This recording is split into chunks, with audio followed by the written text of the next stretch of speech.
Sahabat Skater, dimanapun berada, saya akan melanjutkan pembahasan dari sahabat saya pada pertemuan yang lalu, yaitu pembahasan tentang sejarah farmasi dunia. Latar belakang dari farmasi dunia adalah sejak manusia diciptakan tidak terlepas dari penyakit, sehingga manusia kala itu mencari cara untuk menyembuhkan penyakit yang ada. Cara untuk menyembuhkan sesuatu penyakit inilah yang disebut ilmu pengobatan. Pada awalnya, semua ilmu pengobatan itu berawal dari coba-coba. Apabila suatu ramuan berhasil menyembuhkan suatu penyakit, maka ramuan tersebut akan digunakan seterusnya secara turun-temurun untuk menyembuhkan penyakit yang sama yang mendasari lahirnya ilmu tentang pengobatan.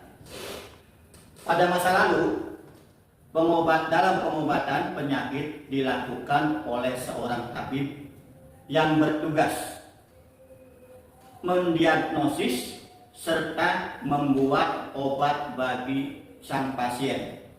Bisa dikatakan hal ini seperti seorang dokter yang berfungsi juga sebagai psikiater, apoteker.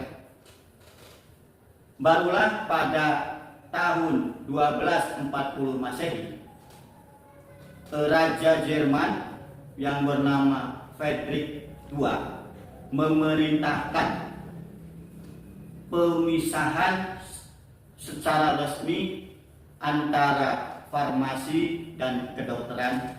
Dalam detailnya yang terkenal yaitu Tucilises. Dalam perkembangannya, ilmu pengetahuan telah membawa banyak perubahan di segala aspek kehidupan, tidak terkecuali ilmu pengobatan. Selama berabad-abad lamanya, manusia dalam melakukan berbagai penelitian, pengobatan pun turut mengalami kemajuan. Obat yang pada awalnya hanya diproduksi terbatas dan terkadang hanya terdapat di daerah-daerah tertentu, kini dapat dimanfaatkan dan dikonsumsi secara universal. Hal ini salah satunya merupakan dampak karena adanya kemajuan dan perkembangan ilmu pengetahuan dan teknologi. Awal mula farmasi. Farmasi berasal dari kata pharmakon yang berarti obat atau racun. Sedangkan pengertian farmasi adalah suatu profesi di bidang kesehatan yang meliputi kegiatan-kegiatan di bidang penemuan dan pengembangan, produksi, pengolahan, peracikan, farmasi, obat, dan distribusi obat. Ilmu farmasi awalnya berkembang dari para tabib dan pengobatan tradisional yang berkembang di Yunani, Timur Tengah, Asia Kecil, Cina, dan wilayah Asia lainnya. Mulanya, ilmu pengobatan dimiliki oleh orang-orang tertentu secara turun-temurun dari keluarganya. Di negara Cina, para tabib mendapatkan ilmunya dari keluarga secara turun-temurun. Itu gambaran ilmu farmasi kuno di Cina. Sedangkan di Yunani, yang biasanya dianggap sebagai tabib adalah pendeta. Dalam legenda kuno Yunani, Asclepius Dewa Pengobatan menugaskan Heglia untuk meracik campuran obat yang ia buat oleh masyarakat Yunani. Higlesia disebut sebagai apoteker farmasi pada masa Babilonia kuno.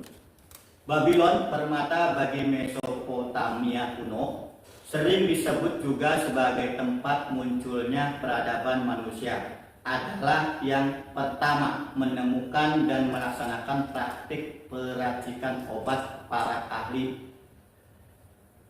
penyembuh ketika itu sekitar 2600 sebelum Masehi, melaksanakan 3 peran berbeda serta bersamaan sebagai agamawan, dokter, dan apoteker. Naskah-naskah media ditulis di atas tablet tanah liat yang berisikan gejala-gejala penyakit, resep, dan cara peracikan obat. Dan juga doa-doa orang-orang Babylon telah berhasil menemukan herbal penting dalam upaya penyembuhan penyakit yang pada masa sekarang dikenal. Selanjutnya kita melangkah ke perkembangan farmasi. Berikut ini perkembangan dunia farmasi dimulai dari zaman prasejarah.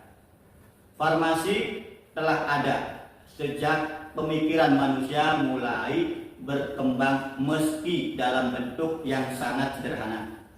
Manusia purba belajar dengan menggunakan insting dan observasi terhadap burung-burung dan hewan-hewan buas. Mereka juga memanfaatkan air, dingin, daun, kotoran, dan lumpur.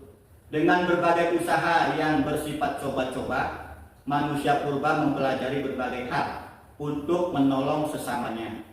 Manusia purba mempelajari berbagai hal untuk menolong sesamanya dalam waktu singkat. Mereka dapat menggunakan pengetahuannya dan bermanfaat bagi orang lain. Orang lain meskipun menggunakan metode yang masih kasar. Beberapa obat masa kini berasal dari sumber-sumber yang telah menggunakan oleh nenek moyang kita.